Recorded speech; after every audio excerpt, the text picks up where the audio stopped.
This report's findings determine there is substantial evidence that Matt Gaetz had sex with a minor, engaged in rampant illicit drug use, and violated multiple state laws while in office.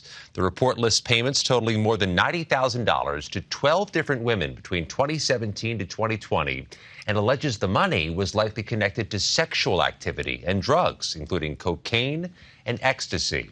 The committee also obtained testimony that alleges Gaetz had sex twice with a 17-year-old girl. The victim told the committee she recalled receiving $400 in cash from Gaetz, which she understood to be payment for sex. Gaetz is also accused of creating a fake email from his Capitol Hill office for the purpose of purchasing marijuana and referred to drugs as party favors, rolls, and vitamins. Gaetz has denied any improper conduct, writing last week that his behavior in his 30s may have been embarrassing, though not criminal. The former congressman refused to sit for sworn testimony, only submitting written answers to some of the committee's questions. The committee also alleged he knowingly and willfully sought to impede and obstruct the investigation. Matt Gaetz appears to be the guy that Kevin McCarthy, Mark Wayne Mullen, and several 17-year-old girls said he is. A drug-dealing, cocaine-snorting groomer that preyed on girls under the cover of his congressional office. But he's so used to getting away with it, he was pompously promoting himself in front of a crowd of adoring supporters just one night before this report was finally released. Many have asked which perch I will be fighting from next. And some of you throughout this conference have even given me a few suggestions.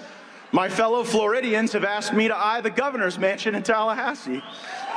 Maybe special counsel to go after the insider trading for my former colleagues in Congress. It seems I may not have had enough support in the United States Senate. Maybe I'll just run for Marco Rubio's vacant seat in the United States Senate and join some of those folks. Or maybe a nice run from the cops. You know, I won't hold my breath waiting for the litany of America First patriots to come out denouncing and rejecting Matt Gaetz over their fake-ass principles of family, anti-crime, anti-corruption, protecting kids, and refusal to take part in our rampant drug culture that only drug cartels are responsible for. I wonder what those 17-year-old girls' parents think of Matt Gaetz' drug peddling strategy in order to get their children into sleeping with him. You know, there is one super Christian that definitely doesn't give a damn. I do not. No, I think it's a terrible breach of protocol. The rules of the House have always been that a former member is beyond the jurisdiction of the Ethics Committee, and so I don't think that's relevant. I strongly request the Ethics Committee not to issue a report, because that is not the way we do things in the House, and I think that would be a terrible precedent. Well, at least now we know why Speaker Johnson thought it'd be a terrible precedent that isn't even a precedent. He knew, and they all knew, how damning this report would be.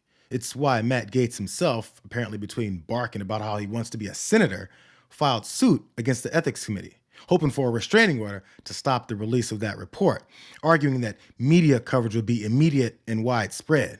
Well, no shit. You mean the way it would be if it was anyone else that just a month ago expected to become the Attorney General of the United States? You know, there has to come to a point when we finally realize who these guys are. The Speaker of the House is not involved in that, can't be involved in that, so I'm not really the person probably to answer that question. But on Friday, you did want something to do with it. You said the House Ethics Committee report should not be released. In between those two comments, you did speak with President-elect Trump. Did he encourage you to change your position and to squash the House Ethics Committee report from being released? No, he did not. The president and I have literally not discussed one word about the ethics report, not once. The Speaker of the House is not involved in ethics committee work, can't be, shouldn't be, because the Speaker can't put a thumb on the scale or have anything to do with that. So I have no idea what the contents of this report would be. I didn't even know about it, Jake, until the middle of this week when it was announced in the press. What I have said with regard to the report is that it should not come out. And why? Because Matt Gaetz resigned from Congress. He is no longer a member. There's a very important protocol and tradition and rule that we maintain that the House Ethics Committee's jurisdiction does not extend to non-members of Congress. Mike Johnson was in favor of covering up illicit drug use and using a fake email account generated from Gaetz' congressional office that we pay for in order to buy some weed. Was his drug dealer a member of those cartels that Donald Trump said plague our country? how did they get so rich and ruthless without customers to buy their product? Don't the American people, and more importantly, don't the people who are going to be voting on Matt Gaetz' confirmation to be the top law enforcement officer of the United States, don't they have a right to see that report that has been paid for by taxpayer dollars? Two important points here, Jake. Number one, my understanding is that the report is not finished. It's in a rough draft form, was not yet ready to be released. And since Matt Gaetz left the Congress, I don't think it's appropriate to do so. There have been, I understand, I think 2 exceptions to the rule over the whole history of Congress and the history of the Ethics Committee. But I wasn't the Speaker at that time. I'm the Speaker now. The Speaker does not have the authority to stop the release of a report by the Ethics Committee, but I've just simply said what I believe is an obvious point, that we don't want to go down that road. I don't think you want the House Ethics Committee investigating Jake Tapper or any other private citizen. You're not a member of the institution. There's a reason that it is limited in its scope and jurisdiction. The Senate has a role, the advice and consents role under the Constitution, and they'll perform it. They'll have a rigorous review and vetting process in the Senate, but they don't need to rely upon a report or a draft report, a rough draft report, that was prepared by the Ethics Committee for its very limited purposes. You know, Mike Johnson had just come home from a multi-day trip with Donald Trump, Elon Musk, and Donnie Jr., capped off by an appearance at a UFC event at Madison Square Garden. You know, these guys flaunt their dismissal of the legal system and ethical principles that we're supposed to expect from our elected leaders right in front of our faces.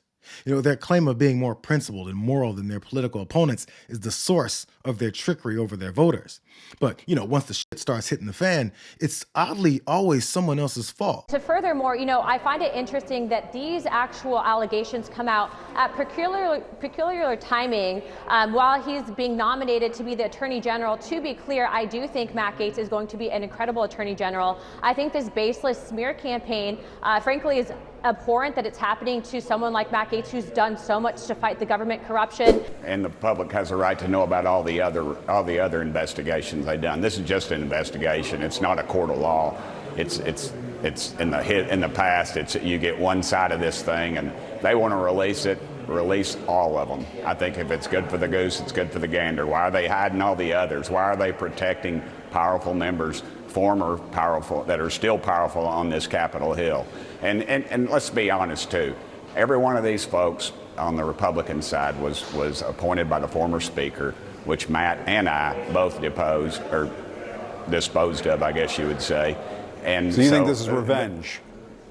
It's a revenge tour, and they're not winning because Matt's already got a new job, and he's doing well, and he's married to a beautiful woman. So it was wonderful, and I wish him well. But he's out of Congress. You know, are they going to keep digging down? I hope they do. I hope they go after every congressman. You're principled and God-fearing Congress people at work, utilizing your tax-paying dollars to not only excuse the purchase of drugs from the comfort of Gaetz' office, but also questioning the people that revealed his disgusting behavior a long time ago.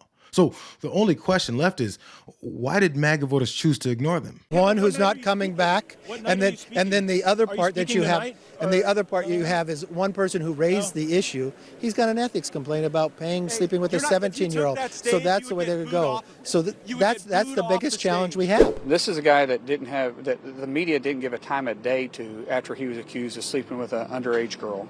And there's a reason why no one in the conference came and defended him, because we had all seen the videos he was showing on the House floor that all of us had walked away of the girls that he had slept with. He'd brag about how he would crush ED medicine and chase it with an energy drink so he could go all night. Gaetz is one who should be convicted in a trial. Why? Why do you say that? Well, we all know the challenge here. You can't sleep with underage women and think you can get away with it. He denies that.